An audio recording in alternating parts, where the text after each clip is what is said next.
In this video, we will be discussing the datasheet form and model dialog. Let's start with the datasheet form.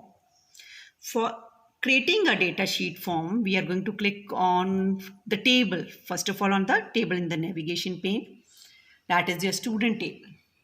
Then we will click on create. And then we will click on more forms, जैसे कि आपकी book में दे रखा है. More forms के अंदर हम लोग जाके कहाँ क्लिक करेंगे? Datasheet. अब ये फ़र्क क्या है? डेटा शीट पे जैसे ही हम क्लिक करते हैं हमारे सामने डेटा शीट फॉर्म आ गया है. इसका लुक कैसा है? उसी तरह है जैसे स्टूडेंट टेबल का डेटा शीट व्यू था. ओके, टेबल का ये उस टेबल का फॉर्म बना है. कौन सा view? Data sheet form. Form और टेबल में ये डिफरेंस है कि फॉर्म के थ्रू हम टेबल के अंदर डेटा डाल सकते हैं. एक इंटरफेस, एक माध्यम है अट्रैक्टिव वे में. इसको हम और भी अच्छा बना सकते हैं by doing the colouring and all this thing, जो कि स्टूडेंट टेबल के अंदर हम नहीं बना सकते हैं. कोई भी टेबल हो सकता है, स्टूडेंट, लाइब्रेरी, एनीथिंग. जनरली हम डेटा शीट व्यू क्यों क्रिएट करते हैं? इसको एज अ सब फॉर्म यूज़ करने के. सब फॉर्म मीन्स फॉर्म के अंदर फॉर्म. हम लोग लिंकिंग कर देते हैं कि हम देखना चाहते हैं कि जैसे कोई मान लो दो टेबल्स हैं, स्टूडेंट टेबल और एक लाइब्रेरी टेबल. अब वो स्टूडेंट ने कौन कौन सी बुक इशू करवाई है लाइब्रेरी टेबल से, तो उसका साइमल्टेनियसली रिकॉर्ड नीचे आता रहे. मतलब मुझे उसका जैसे ही मैं फॉर्म में से सिलेक्ट करूं कोई पर्टिकुलर रिकॉर्ड, तो नीचे एक और फॉर्म होगा, उसके अंदर उसका पूरा डिटेल आ जाएगा. किसका? लाइब्रेरी का.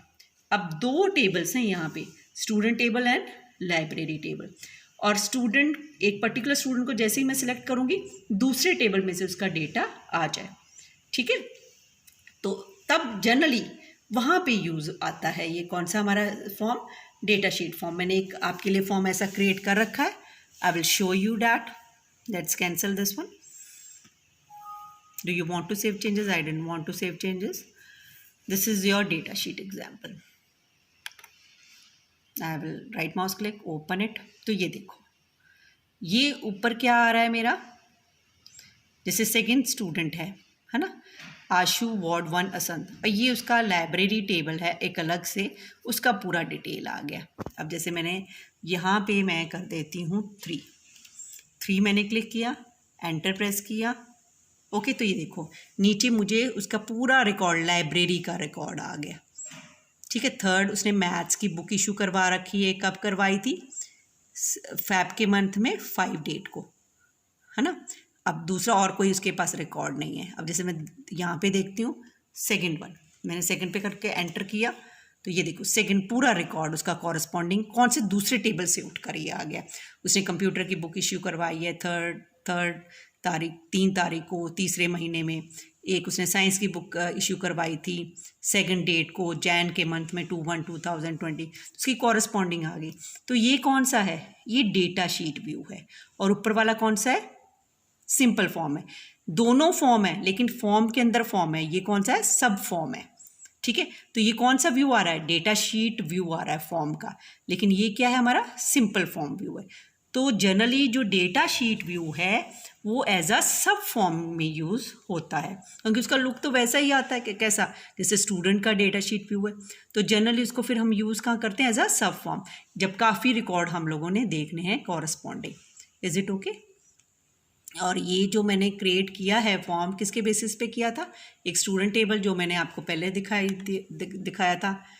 राइट माउस क्लिक करके हमने किस पे क्लिक किया? Design view. ये टेबल था role number, student name, student address, जिसके अंदर टेक्स्ट डेटा टाइप डलेगा तीनों के अंदर. अब इसका डेटा शीट व्यू क्या था आपका, मैं दिखा देती हूँ.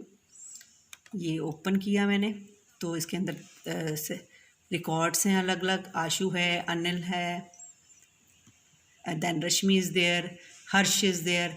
एक लाइब्रेरी टेबल है ओपन. इसके अंदर ये देखो, ये रोल नंबर्स हैं, बुक नेम है, उसने क्या क्या बुक इशू की है. तो ये उस फॉर्म में हमें दिखाई दे रहा था. कौन से फॉर्म में? जो अभी हमने डेटा शीट एग्जाम्पल इन दोनों का यूज़ करके इसको यूज़ किया गया है. ठीक है, ये जस्ट मैं एज एग्जाम्पल आपको बता रही हूँ फॉर मोर क्लैरिफिकेशन, क्योंकि हमारी बुक में बस उन्होंने क्रिएशन तो स्प्लिट फॉर्म की कर रखी है, लेकिन just for the sake of knowledge I am explaining you all this. Okay, the next form which we are going to discuss is your modal dialog. तो हम फर्स्ट ऑफ ऑल क्या करेंगे, हम लोग टेबल सेलेक्ट करेंगे, then we will click on create and then I am going to click more forms, और more forms के अंदर किस पे क्लिक करेंगे, मॉडल डालक। अब हम क्रिएट करेंगे, साइड में आ रही हैं फील्ड्स, स्टूडेंट टेबल है, स्टूडेंट टेबल के अंदर ये रोल नंबर है, मैं इसको ले गई यहाँ पे ड्रैग करके ये रख दिया। स्टूडेंट नेम अगली फील्ड ली, उसको ड्रैग करके मैंने यहाँ रख दिया है। इसको प्रॉपरली अरेंज कर लेते हैं हम लोग ड्रैग करके, ठीक है। मैंने थर्ड फील्ड ले लिया,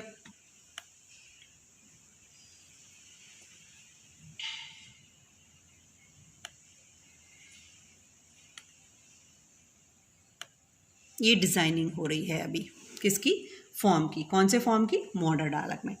अब इसमें क्या होता है बेटा, ये एक ऐसा फॉर्म है जिसमें हम लोगों को बटन्स तक दिखाई देते हैं, जिनके ऊपर अगर हम क्लिक करते हैं वो हमें कुछ ऑप्शंस देते हैं। जब तक हम ऑप्शंस को हम सिलेक्ट नहीं करते, आंसर नहीं करते, वो आगे प्रोसीड नहीं होता है। Let's see how it is going to look. View में जाके फॉर्म व्यू पे मैंने क्लिक किया एंड सी ओवर है, मैं ड्रैग करके ऊपर ले जाती हूँ जिससे प्रॉपर व्यू हो। तो देखो, roll number, student name Ashu is there, student address ward 1 असंत। तो ये नीचे दो बटन आपको कमांड बटन दिखाई दे रहे हैं, ओके कैंसिल। ये मैंने तो नहीं डाले थे लेकिन फिर भी व्यू आ रहा है किसके अंदर, मॉडल डालक, क्योंकि फॉर्म कौन सा है, मॉडल डालक। तो ये अपने आप बने हुए हैं। जैसे अब मैं ओके पे क्लिक करती हूँ तो मुझे देखो ये प्रॉम्प्ट कर रहा है। अब मैं अगर यहाँ से कैंसिल वगैरह कर रही हूँ, कुछ नहीं होगा जब तक मैं यहाँ पे इसको कुछ इनपुट नहीं करती हूँ। जैसे अगर मैंने सेव करना था, I will click on yes, अगर मुझे नहीं करना था I will click on no, okay.